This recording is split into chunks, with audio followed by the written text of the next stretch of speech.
இந்த தாழ்தள பேருந்துகள் இயக்கக்கூடிய சாலைகள் உள்ளதாக இப்பொழுதைக்கு சென்னை, கோயம்புத்தூர், மதுரை கண்டறியப்பட்டிருக்கிறது. சென்னைக்கு பிறகு கோயம்புத்தூர், மதுரை இயக்கப்படும். மற்ற மாநகரங்களில் சாலை வசதியாக இருக்குது. அப்படின்னா தாழ்தள பேருந்துகள் போகும்போது நிறைய இடத்துல ஸ்பீடு பிரேக்கர் தான் இடிக்கும். சாலை சில இடங்களில் ஊரில் ஒவ்வொரு பகுதிக்கும் ஒரு வித்தியாசம் இருக்கும்.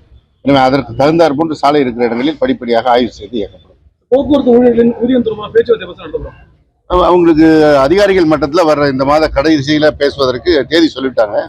அவங்க போய் அதிகாரிகள் மட்டத்தில் முதல்ல கோரிக்கை கொடுத்து துவங்குவாங்க. பிறகு முழு பேச்சுவார்த்தை நடக்கும். கிடைக்காம இருக்கு ரொம்ப நாளா.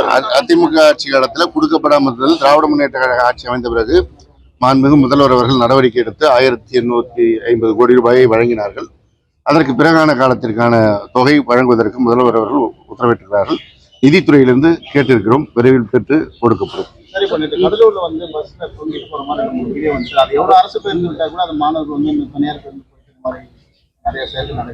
அதாவது அது மாணவ பருவம். அவர்களுக்கு அறிவுரை கூறி நடவடிக்கை எடுக்கிறோம். அடுத்த ஆண்டு வரும்போது அதுக்கு அடுத்த தலைமுறை வந்துடுறாங்க. எனவே இது ஒரு தொடர் நடவடிக்கை. அவர்களுக்கான அறிவுரை வழங்குவதற்கு போக்குவரத்துறை அலுவலர்களுக்கும் இயக்குவதித்துறை என்கின்ற ஆர்டிஓ சைடில் இருக்கிற அலுவலர்களுக்கும் நாங்கள் ஏற்கனவே கருத்து வழங்கியிருக்கிறோம். அந்த அடிப்படையில் தொடர்ந்து பள்ளிக்கே சென்று ஆர்டிஓக்கள், மோட்டார் வெஹிக்கிள் இன்ஸ்பெக்டர்கள் இது குறித்து விழிப்புணர்வு பிரச்சாரம் செய்து வருகிறார்கள். தொடர்ந்து தேவைப்படுகிறது. தொடர்ந்து நடவடிக்கை எடுக்கும்.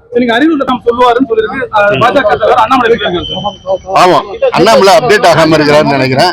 முதல்ல அவர் அப்டேட் ஆகணும். அவங்க எல்லாம் யாரை தூக்கி வைத்து கொண்டாடுகிறார்களோ, இந்திய ஒன்றியத்தின் பிரதமராக இருக்கின்ற மோடியே ராமரை கைவிட்டு விட்டு ஜெகநாதரை போய் கைப்பிடிச்சிட்டார். அவர் அம்போன்னு விட்டுட்டார். நீங்களே பார்த்திருப்பீங்க. பதவியேற்புக்கு முன்பாக அவங்களுடைய எம்பிகள்கிட்ட பேசின பிறகும், அவங்க கட்சி தோழர்கள்ட்ட பேசும்போதும், இதுவரை ஜெய் ஸ்ரீராம் என்று முழங்கி வந்த மோடி அவர்கள் ஜெய் ஜெகநாத் விட்டாரு. அவரே கட்சி மாறிட்டாரு. ராமர்கிட்ட இருந்து ஜெகநாத்துக்கு. முதல்ல அண்ணாமலை அப்டேட் ஆகட்டும், அப்புறம் பேசுவோம். பாதகம் செய்பவரை கண்டால் நாம் பயங்கொள்ளலாகாது பாப்பா. மோதி மிதித்து விடு பாப்பா, அவர் முகத்தில் உமிழ்ந்து விடு பாப்பா. அண்மை செய்திகளை உடனுக்குடன் தெரிந்து கொள்ள இணைந்திருங்கள் இயம்நாடு தொலைக்காட்சியுடன்.